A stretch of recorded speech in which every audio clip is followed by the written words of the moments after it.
अस्सलाम वालेकुम students, welcome to easy maths. आज हम एक्सरसाइज 2.2 का क्वेश्चन नंबर 3 डिस्कस करने जा रहे हैं, जिसकी स्टेटमेंट में उसने हमसे कहा है कि find the value of x in each of the following. इस क्वेश्चन के टोटल 6 पार्ट्स हैं। इंशाल्लाह आज की वीडियो के अंदर हम इसका पार्ट नंबर 1, 2 और 3 को डिस्कस करेंगे।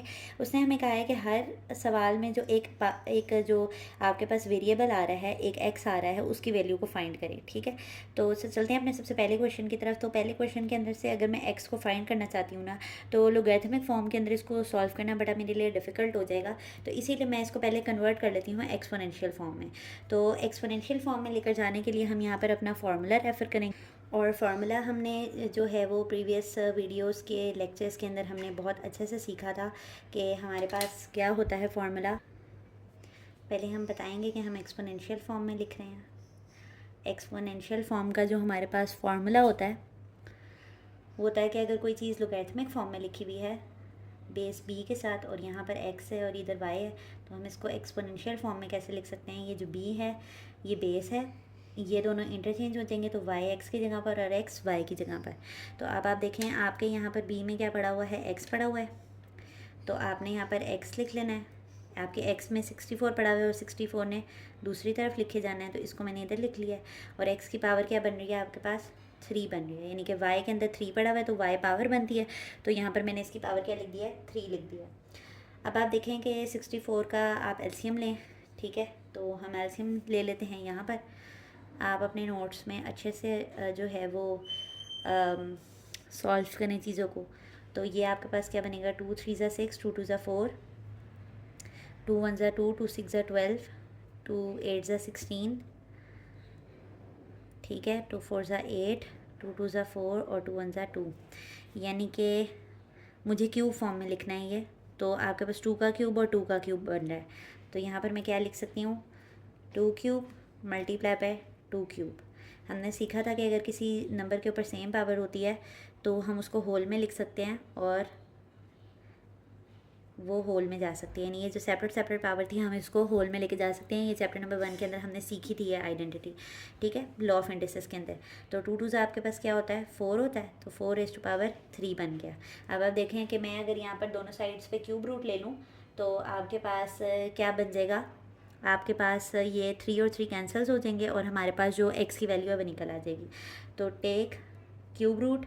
अब अगर आप ये सोच रहे हैं कि हमें कैसे पता चलेगा कि ये यहाँ पर क्यूब रूट लेना है या नहीं लेना, तो आप देखें विजिबल है। अगर यहाँ पे 1/2 होता तो 1/2 को कैंसिल कराने के लिए हम क्या लेते हैं, हम स्क्वायर लेते हैं, तो फिर हम स्क्वायर ले लेते। लेकिन बस आपने इतनी बात याद रखनी है कि जो काम हम खुद करा रहे होते हैं उसको आपने दोनों साइडों पे करवाना है ताकि इक्वालिटी आपकी ख़राब ना हो। तो क्यूब रूट को लिखने का तरीका ऐसे होता है और इसके नीचे x रेज़ टू पावर 3 आ गया। इसी तरह यहाँ पर क्यूब रूट और 4 रेज़ टू पावर 3 आ गया। क्यूब रूट और क्यूब रूट कैंसिल हो जाएंगे, यहाँ से भी क्यूब रूट और क्यूब रूट कैंसिल हो जाएंगे, तो हमारे पास x का आंसर क्या आ जाएगा, 4 आ जाएगा। यही थी जो हमने वैल्यू फाइंड करनी थी वेरिएबल की अपनी। ओके हो गया। नेक्स्ट क्वेश्चन के अंदर आप देखें कि ये भी आपके पास लोगैरिथमिक फॉर्म में लिखा हुआ है और लोगैरिथमिक फॉर्म में मैंने भी आपको बताया ज़रा सॉल्व करना हमारे लिए डिफ़िकल्ट हो जाता है फॉर द वेरिएबल एक्स। तो हम कोशिश ये करेंगे कि हम इसको एक्सपोनेंशियल फॉर्म में ले जाएं। तो पहले 2 स्टेप्स तो इसके भी बिल्कुल सेम है कि इन एक्सपोनेंशियल फॉर्म लेकर जाने लगे हम। और एक्सपोनेंशियल फॉर्म में ले जाने के लिए जो है वो हमने फार्मूला सीख रखा है कि अगर लॉग हो बेस एक्स बी के साथ और उसमें एक्स हो और वाई हो, तो जो बेस है वो बड़ी हो जाएगी, एक्स और वाई आपस में इंटरचेंज हो जाएंगे, तो यहाँ वाई आएगा और यहाँ पर एक्स आएगा। अब आपके बी में क्या पड़ा हुआ है, 5 पड़ा हुआ है, तो यहाँ पर देखें 5 बड़ा हो गया। एक्स में आपके पास क्या पड़ा हुआ है, 1, और एक्स ने उस तरफ जाना है तो यहाँ पे लिखेंगे 1। और आपके वाई में क्या पड़ा हुआ है, एक्स, और तो ये वाई की जगह पर क्या आ जाएगा, एक्स आ जाएगा। ठीक है, अब आप देखें यहाँ पर तो एक मसला हो गया कि हमारा जो वेरिएबल है वो पावर के अंदर चला गया है। तो ये तो इस तरह की कंडीशन तो हमें नहीं पता कि कैसे सॉल्व करते हैं। तो अब हम ये करेंगे कि हम मैथ्स का एक फार्मूला यहाँ पर अप्लाई करेंगे कि जब किसी दो साइडों की बेसेस सेम होती है, नहीं, यानी कि यहाँ पर भी 5 हो और यहाँ पर भी 5 हो, तो हम पावर्स को इक्वल कर सकते हैं। तो यहाँ पर तो 5 है, अब मुझे यहाँ पर 1 की जगह पर 5 बनाना है। तो मैं यहाँ पर एक लॉ ऑफ इंडिसेस रेफर कर सकती हूँ कि अगर मुझे किसी नंबर की पावर 0 ले लूँ तो उसकी जगह पर क्या लिखा जाता है, 1 लिखा जाता है। तो आप देखें ये वाली चीज़ जो थी वो इम्पॉर्टेंट थी, समझने वाली बात है ये कि अगर 5 रेज़ टू पावर x है और यहाँ पर 5 रेज़ टू पावर 0 ले लूँ 1 की जगह पर, 1 किस चीज़ से निकलता है, किसी भी पावर की 0 पावर से निकलता है, किसी भी नंबर की 0 पावर से निकलता है। तो अगर 5 मुझे यहाँ पर चाहिए तो मैं 5 की 0 पावर लूँ तो दोबारा से ही 1 बनेगा ना। तो ये हमने बिल्कुल ठीक लिखा है। अब आप देखें यहाँ पे बेसिस सेम हो गई है, यहाँ पे भी 5 है, यहाँ पे भी 5 है। तो अब मैं इसको क्या कर सकती हूँ, व्हेन, यहाँ पर आपने बात लिखनी है वो, when bases are same powers are equal. Okay हो गया। तो यहाँ पर x जो है वो 0 के बराबर आ गया और वही हमने फाइंड करना था। ठीक है, नेक्स्ट आपके पास क्या है कि यहाँ पर इसको भी एक्सपोनेंशियल फॉर्म में लेके जाएंगे।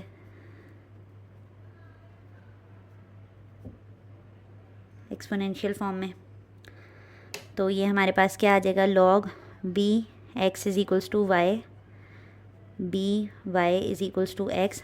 आपके b में क्या पड़ा हुआ है, x, तो x लार्ज हो जाएगा। x में क्या पड़ा हुआ है 8 और x जो है वो उस तरफ चला जाता है। और y में आपके पास क्या है 1, तो x की पावर 1 लेंगे आप तो वो सिंपली क्या आ जाएगा, x ही आ जाएगा। और इसमें हमारे पास वेरिएबल विदाउट एनी सोल्यूशन निकल आया है। तो ये थे आपके आसान से 3 पार्ट्स। इंशाल्लाह नेक्स्ट वीडियो के अंदर हम नेक्स्ट 3 पार्ट्स को डिस्कस करेंगे। अगर आपको हमारा वे ऑफ टीचिंग ईजी लगता है तो हमारी वीडियोस को लाइक कर दिया करें और चैनल को सब्सक्राइब कर दें ताकि नई आने वाली वीडियोस आप तक आती रहें। अल्लाह हाफ़िज़।